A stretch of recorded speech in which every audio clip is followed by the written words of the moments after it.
anak polah bapak kepradah. Peribahasa Jawa tersebut cukup menggambarkan nasib sejumlah pejabat yang mendadak jadi sorotan karena ulah anaknya.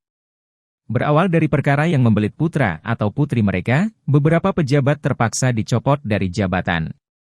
Bahkan, ada pejabat yang dijebloskan ke penjara karena diduga terlibat tindak pidana. Para pejabat tersebut, ada yang dari kalangan anggota dewan, pejabat kementerian, ada pula petinggi kepolisian. Berikut ini kasus pejabat yang karirnya hancur gara-gara ulah anak seperti diulas oleh portal berita Kompas.com. 1. Rafael Alun Trisambodo.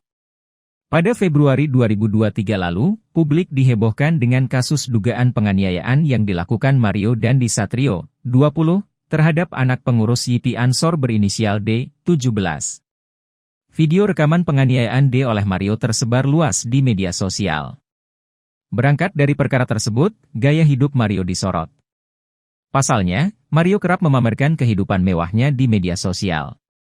Meluas, ayah Mario, Rafael Alun Trisambodo, turut jadi perhatian. Kala itu, Rafael masih menjabat sebagai Kepala Bagian Umum Direktorat Jenderal Pajak, DJP, Kementerian Keuangan, Kemenkeu, Kantor Wilayah, Kanwil, Jakarta Selatan. Rafael jadi perbincangan karena gaya hidup mewahnya. Di media sosial, terpampang foto-foto Rafael naik kendaraan mewah, juga sang istri yang kerap pamer tas-tas luxury. Usut punya usut, harta kekayaan Rafael bernilai fantastis, mencapai 56 miliar rupiah pada tahun 2021. Komisi Pemberantasan Korupsi, KPK, pun langsung bergerak mengusut kekayaan tak wajar tersebut.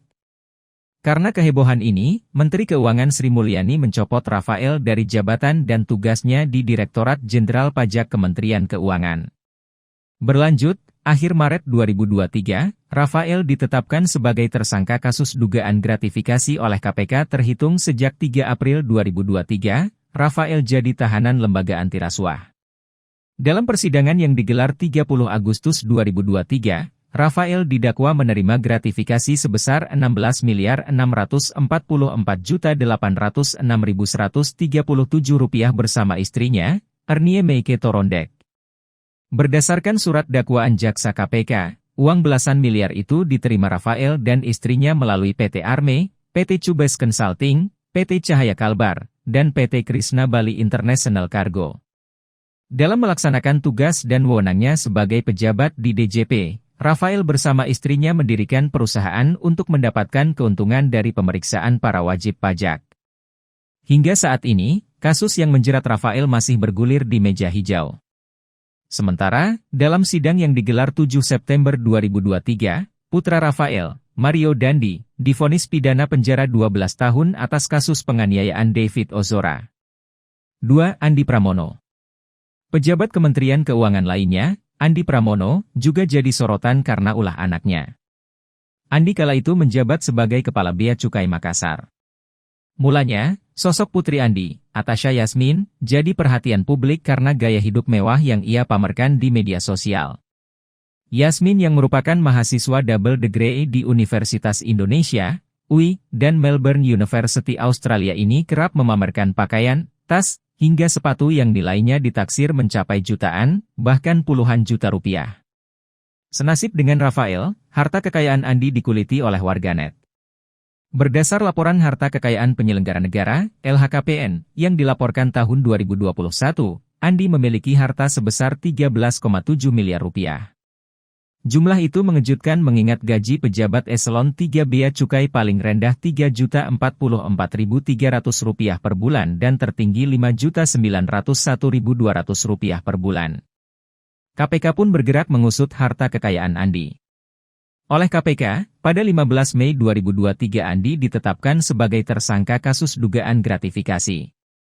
Sehari setelahnya, Andi dicopot dari jabatannya sebagai Kepala Bea Cukai Makassar. Ia pun menjadi tahanan KPK terhitung sejak 7 Juli 2023. KPK menduga, Andi menerima gratifikasi sebesar 28 miliar rupiah. Selama berkiprah di Direktorat Jenderal Bea dan Cukai Kemenkeu tahun 2012 hingga 2022, Andi diduga memanfaatkan jabatannya sebagai broker atau perantara. Ia juga memberikan rekomendasi untuk para pengusaha yang bergerak di bidang ekspor-impor untuk memudahkan mereka melakukan aktivitas bisnis. 3 KKBP Achiruddin Hasibuan. Ajun Komisaris Besar Polisi, AKBP, Achiruddin Hasibuan juga terseret kasus pidana bermula dari ulah anaknya. AKBP Achiruddin mulanya menjabat sebagai Kabak Bin Opsnal di Tres Narkoba Polda Sumatera Utara. Pada April 2023, beredar video rekaman penganiayaan yang dilakukan oleh putra Achiruddin, Aditya Hasibuan, terhadap seorang mahasiswa bernama Ken Admiral. Dalam video yang viral di media sosial itu, Aditya tampak memukul hingga menendang kepala Ken Admiral secara sadis.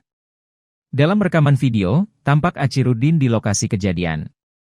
Namun, alih-alih melerai, Achiruddin justru membiarkan anaknya melakukan aksi kekerasan. Mei 2023, Achiruddin dipecat dari kepolisian setelah menjalani sidang Komisi Kode Etik Polri. Dia terbukti melanggar Kode Etik Polri khususnya pasal 13 huruf M Peraturan Kepolisian Nomor Juli 2022 karena membiarkan sang anak melakukan tindak penganiayaan.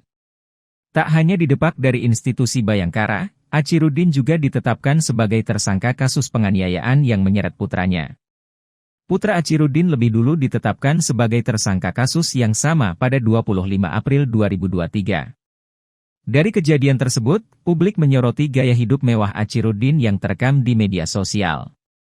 Di akun Instagram miliknya, Achiruddin kerap memamerkan kendaraan mewah, mulai dari Harley Davidson sampai mobil Rubicon. Padahal, dua kendaraan bernilai miliaran itu tidak tercantum dalam LHKPN Achiruddin yang hanya berjumlah 467 juta rupiah. Pusat Pelaporan dan Analisis Transaksi Keuangan, PPATK, pun mengendus dugaan tindak pidana pencucian uang, TPPU, yang dilakukan Achiruddin. 9 Juni 2023, Achiruddin ditetapkan sebagai tersangka kasus dugaan gratifikasi. Ia diduga menerima gratifikasi untuk menjaga gudang solar ilegal di Jalan Guru Sinumba, Medan Helvetia, Kota Medan. Achiruddin juga menjadi tersangka dugaan kasus penyalahgunaan bahan bakar minyak, BBM, jenis solar. Berlanjut, 23 Juni 2023, mantan perwira menengah Polri itu ditetapkan sebagai tersangka tindak pidana pencucian uang. Dengan demikian, Achiruddin menyandang 4 status tersangka. 4. Edward Tanur.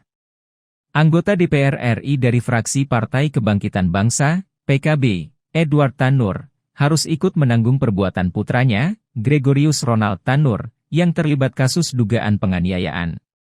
Ronald Tanur, 31, diduga menganiaya teman perempuannya asal Sukabumi, Jawa Barat, DSA, di Surabaya, Jawa Timur, hingga meninggal dunia. Kini, kiprah Edward Tanur sebagai legislator terancam. Oleh PKB, Edward dijatuhi sanksi penonaktifkan dari kursi anggota Dewan. Edward dinonaktifkan dari jabatannya sebagai anggota Komisi 4 DPR RI terhitung sejak Minggu, 8 Oktober 2023. Kami dari DPP PKB memutuskan sejak malam ini untuk menonaktifkan Saudara Edward Tanur dari semua tugasnya di komisi, kata Sekretaris Jenderal, Sekjen, PKB Hasanuddin Wahid di kawasan Kota Malang, Jawa Timur, Minggu, 8 Oktober 2023. Dalam konteks ini, namanya sanksi, kami jatuhkan pencabutan dia dari anggota komisinya dan besok PKB ajukan surat pencabutan dari komisinya itu di DPR, ujarnya lagi. Hasanuddin menjelaskan, penonaktifan Edward tak lepas dari kasus dugaan penganiayaan yang melibatkan putranya. PKB ingin agar Edward fokus menuntaskan perkara tersebut. Karena kami sangat prihatin terjadi hal semacam itu dan hati kami ada di korban, ujarnya. PKB, kata Hasanuddin, bakal meminta Edward menghadapi kasus yang menyeret putranya sesuai dengan ketentuan undang-undang. Ia pun memastikan bahwa PKB tidak akan mengintervensi proses hukum yang berlangsung terhadap Ronald. Ini bentuk sanksi kami sembari kami beri kesempatan atas persoalan yang terjadi, agar dia segera membantu sebisa mungkin persoalan bisa selesai secara hukum, tutur Hasanuddin. Adapun Ronald Tanur telah ditetapkan sebagai tersangka dalam kasus ini. Ronald dijerat pasal tentang penganiayaan yang termaktub dalam pasal 351 KUHP ayat 3 dan pasal 359 KUHP. Halo, selamat berjumpa dengan saya Anika, pembaca berita podcastnews.id. Saksikan terus konten-konten menarik dari kami. Jangan lupa subscribe, like dan komen. Terima kasih.